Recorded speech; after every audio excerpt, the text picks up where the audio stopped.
Hi, my name is Ajeesh Venugopaln, and I work for Wipro Limited in the telecommunications function as head of products and strategic alliances.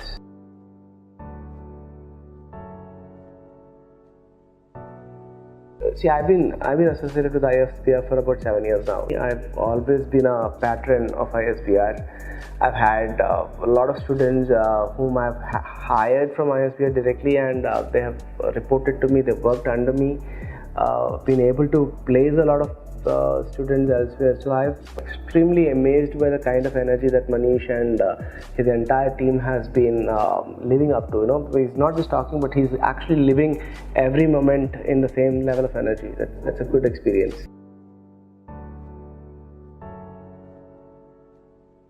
Emerging challenges for human beings as such is going to be to survive, because especially AI, machine learning coming up in place. There's going to be job creation on one hand, at the same time there is going to be job cut as well.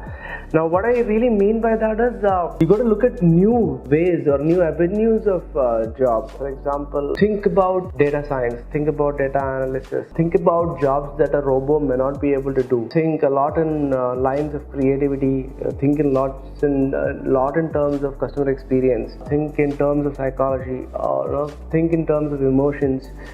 These are things that a machine may not be able to adapt to, learn quickly. So these are areas for the future.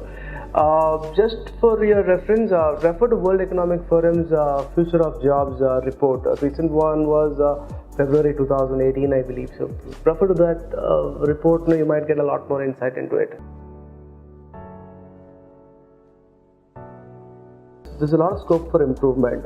See, India has got about 35,000 plus colleges, plus about 400 plus universities, out of which about 250 will be central universities and the rest of them will be deemed in private universities. At least about 20 million students graduating every year. The population of India is like 50% of the population is less than 25 in age group. So if you consider that, the competition is going to become stiffer. Considering that our higher education has not been able to keep up with the kind of population that India has got, with the kind of corruption that we are having, Indian higher education, neither the elementary education has been successfully able to train people on culture. What are our values? I've been in the recruitment field for quite some time. I've been heading marketing for Wipro's campus recruitment function in the past. I have interacted with a lot of students year on year. Probably at least on an individual basis, you would have interviewed 500 students year on year. So from that perspective, the industry expectations versus the higher education, there's a huge gap, and there's also a huge gap between humanities and science. Human beings have naturally had more inclination towards science than humanities. For example, management is an art as well as a science. So the art part of management is being neglected. Now that's an area where higher education has to focus on. Create a lot more musicians, create dancers, create design thinkers, create designers, create artists. And MF Hussain was not being created. He made himself. So we should look at having a diversity of talent, not just in India but across the world. A fire engineer is also as important as an IT engineer, because if I get in trouble, who's going to help me? So you have to create. The higher education has to look at creating diversity in the way they are looking at the future.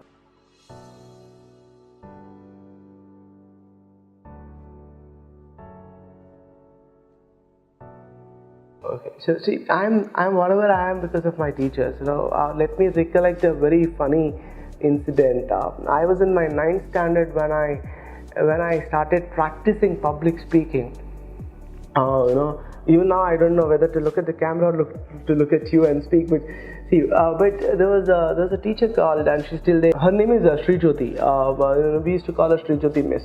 And during my 9th standard, my principal, Mrs. Victoria Lily Lewis, came to the class and announced that there is a debate competition happening. It's an inter-school debate competition. Who would like to participate? And I was a very subdued, submissive young boy. I did not knew what the meaning of debate was. Right? My English wasn't as good as it is today, and probably it may not be still good to the level of your expectation, or maybe what the world is really expecting out of me. My fellow classmates were mocking at me. They all started poking, stating that, no, ma'am, Ajeesh is an extremely good speaker, he will be able to do that. They nominated my name, and our principal, Mrs. Lewis, she asked me to stand up. She asked me, have you ever participated in a debate competition? I said, no. Do you know what does debate mean? I said, no. Then why did you stand up? Okay, that was a grave insult to me. Probably Mrs. Lewis did not never ever meant to insult a student like me who never knew what the meaning of debate was. But then that became an encouragement for me. I didn't say that, I'm never going to speak because I never knew the meaning of debate. I stood up.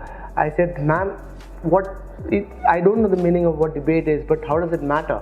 I'm willing to learn and I will come forward.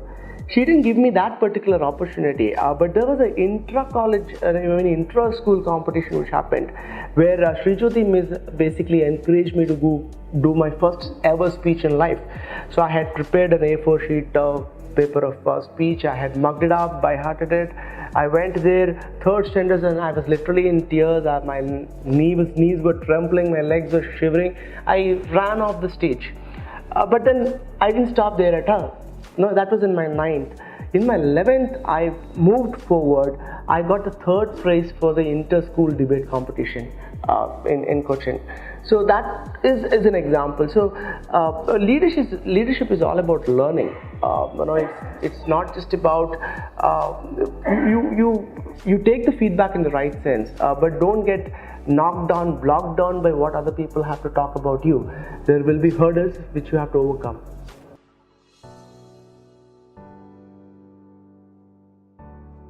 Be yourself.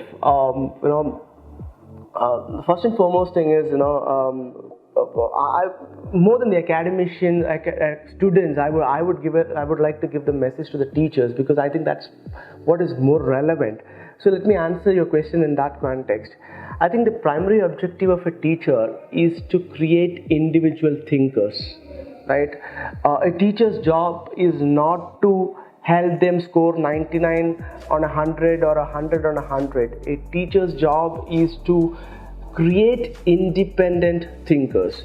And if a teacher is successfully able to do that, I will believe that teachers will be more successful than what they are today. Number one.